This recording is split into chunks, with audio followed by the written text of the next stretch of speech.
How's the tour going so far? It's going really well, thanks. Yeah, did you manage to catch any of those shows? I did not. I was supposed to go up to the one in Green Bay that you had at the Green Bay Distillery. Unfortunately, I could not make it, which I really wanted to catch you guys. But well, it's going very well, thanks. I mean, we're really happy with the way that the band is being received.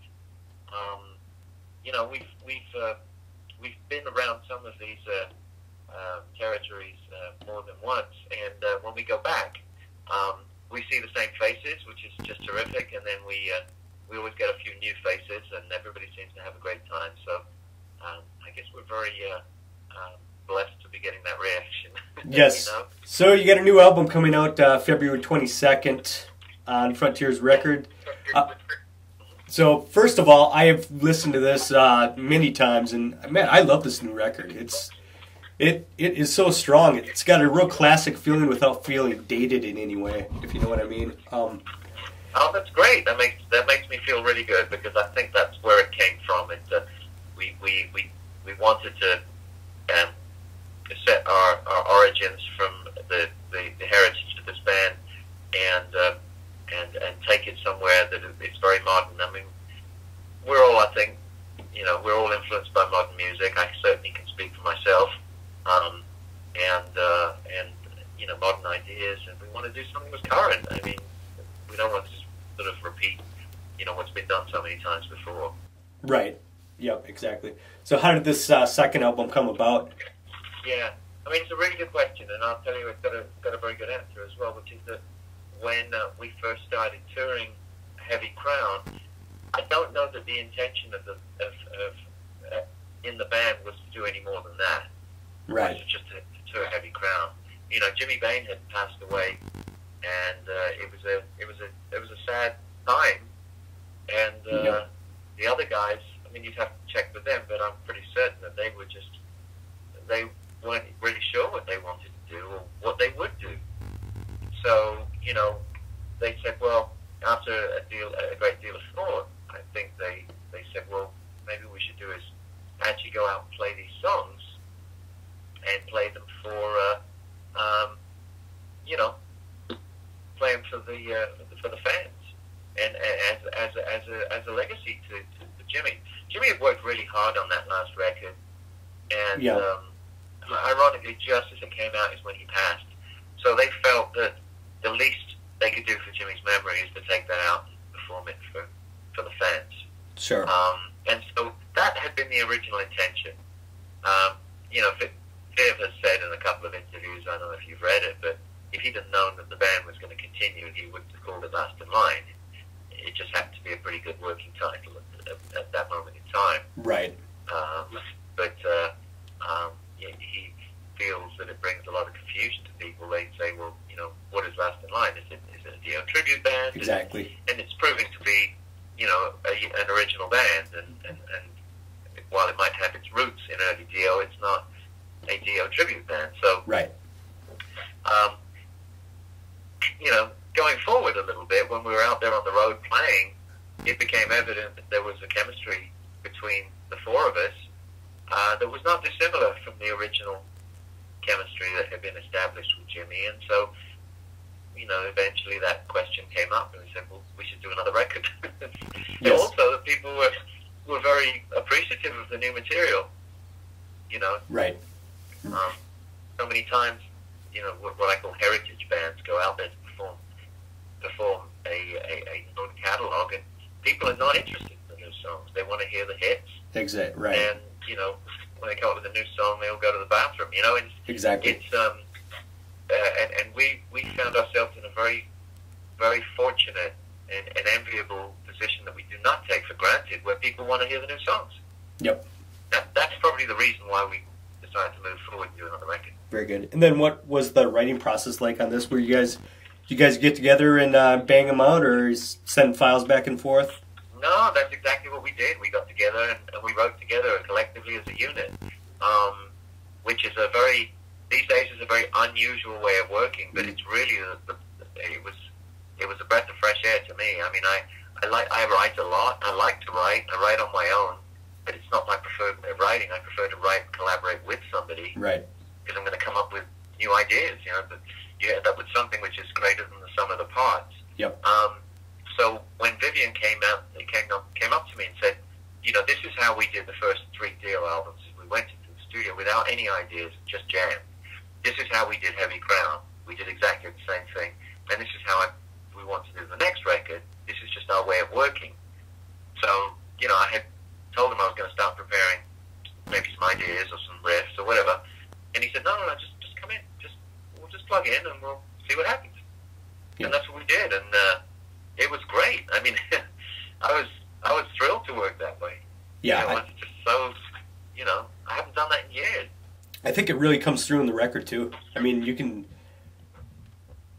just hear it. Yeah. You can hear that you guys just mesh so well together, and you can, I don't know. To me, I feel like I can hear that. It just sounds different than kind of piecemeal.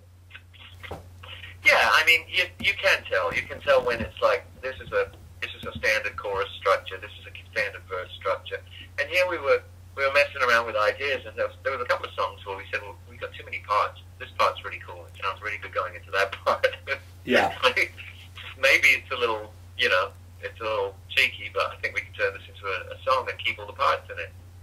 So, yeah, that comes across, and I think you know, you can also hear the different influences that people bring. I'd like to think that when people listen to Heavy Crown and they listen to this album, you know, for example, you know, they would hear some differences.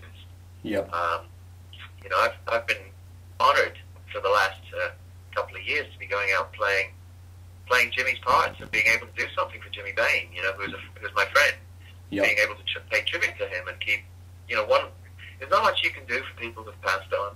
One of the things you can do is to keep, you know, keep a candle burning through their legacy, keep their legacy alive, and keep you know, bringing that to people. It was one of the reasons why I like to do a little tribute to Jimmy in every show, and I like to think that we always will do.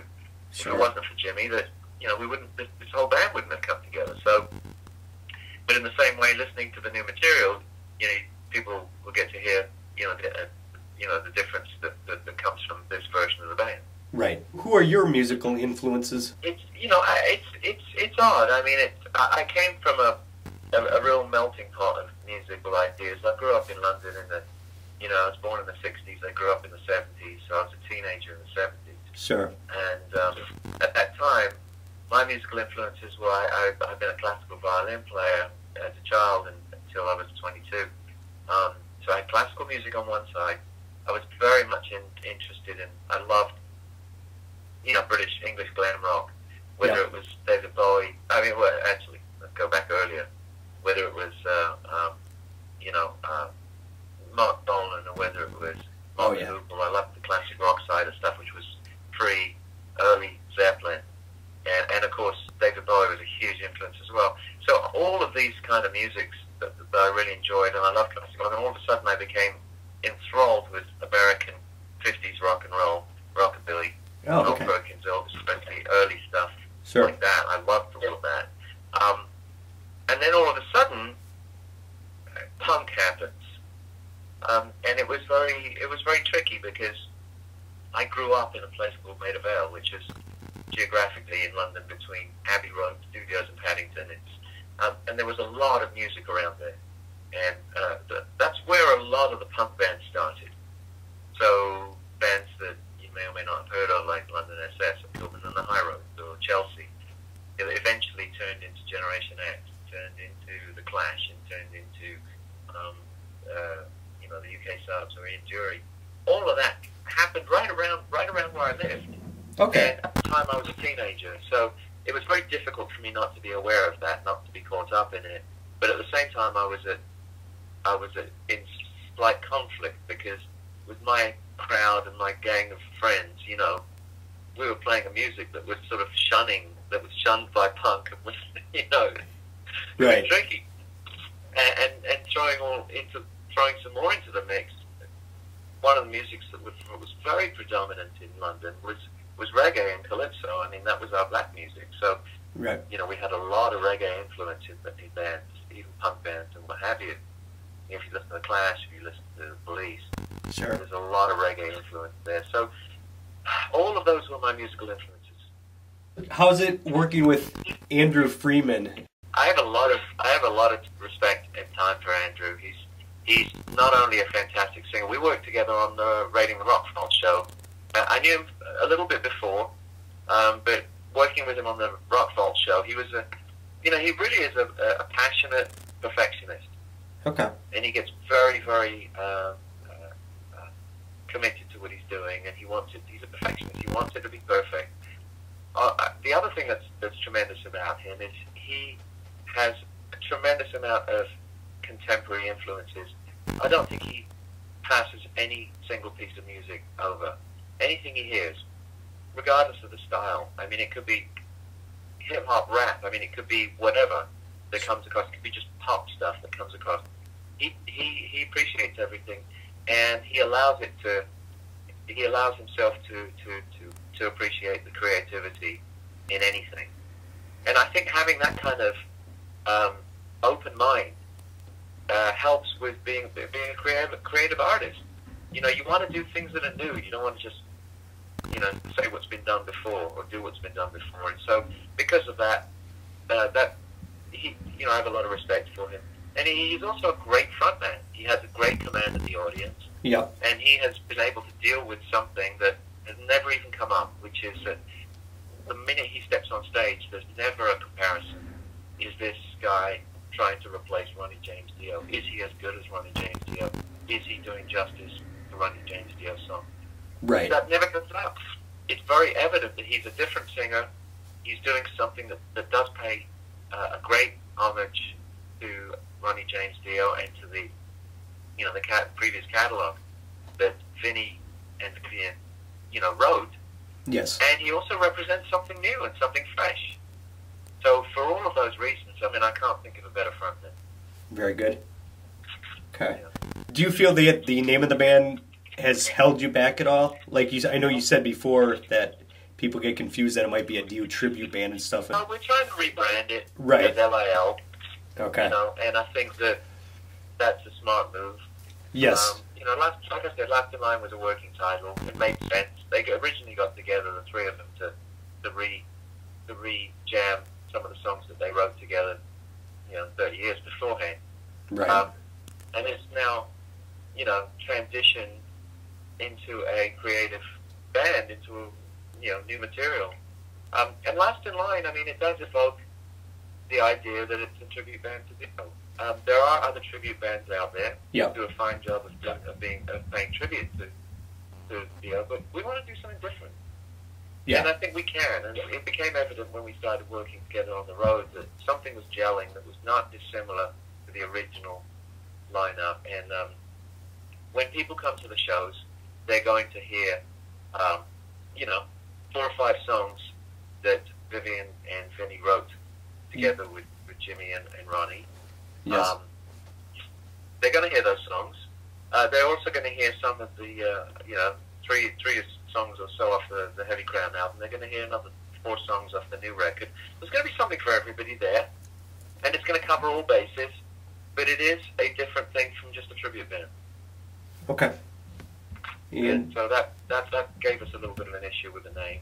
Yeah. And it was Vivian's idea, I think. He said, I think we should call the band LIL and start to just focus on that as a symbol, Gotcha. Do you have anything you're working on currently, other than this? I want to do another solo record, so that's something I want to do. I'll probably have a bit of time to start doing something like that. Yeah. I'm working on a book that's an autobiography that's hopefully it will come out soon. I mean, I'm into about 300 pages on it, so I don't have an actual release date yet. Sure. But it's going to be interesting. It's really kind of my story, but I can't, while I can't think of anything less interesting than, the story about me, I've tried to keep a focus on what it was like, as we just talked about, what it was like growing up in London at those times, what it was like going through the kind of post-punk, the whole new romantic thing, what it was like moving to America, and what it was like being, in Los Angeles during the 80s. How do you look back on the Ultimate Sin record? Did you worked on that whole record, right? Yes, I played on the whole record, although it had been written its entirety before I got there. Okay. With the exception of Shot in the Dark. Right. The way I look back on it is the way it was presented to me. Sharon said to us at the time that this was going to be Ozzy's last hurrah. Yeah. I, from what I understand, or from what she said, Bark at the Moon had not really sold as well as they had hoped or anticipated. And indeed, that's why they called it the Ultimate Sin. That was supposed to be it. That was the ultimate. That was the finished thing. So the inclusion of a producer who came down and said that they didn't really feel that they needed one more song. And looking around, they asked if anyone had songs, and I had presented 3 songs to them, and they picked Shot in the Dark out of the 3 songs. And that we, had that on the record, and the success that song brought, all of a sudden, jump-started Ozzy's career. Yep. And, kick-started it. And I think the benefits of that continue to the present day. I don't think anyone would disagree with that. Oh, no, absolutely. But he really got a new injection of activity, of impetus to his to what he ended up doing. Sure. And then there are other things, of course, finding Zach. Zach was a tremendous addition to the band, especially after a time when Jake had gone, and we found ourselves not in a great position. We were ready to start recording a record, and then we had no guitar player. And then we had to stop everything for months to find another guitarist.